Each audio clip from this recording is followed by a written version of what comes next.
আমরা আমাদের অনুষ্ঠানে একদম শেষ পর্যায়ে এসে উপস্থিত হয়েছি।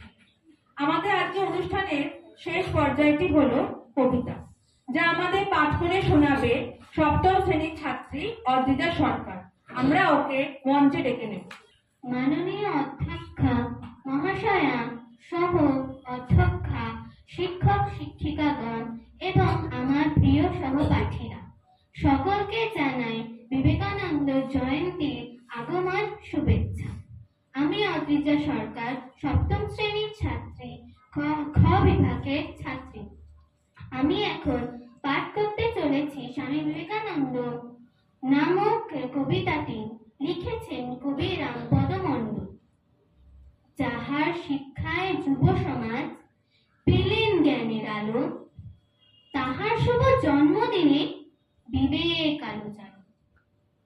বিবেক সেবায় শিবের সেবা, এমন মহান বাণী মানব জগৎ মান্য দিলেন সকল জ্ঞানগুণী।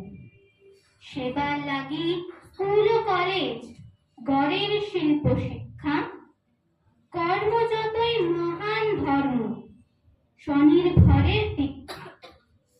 যুব সমাজ জাগলে পরে দুঃখ যাবে দূরে, ছেলে মেয়ে অবাধ শিক্ষার প্রসার বিশ্বজুড়ে।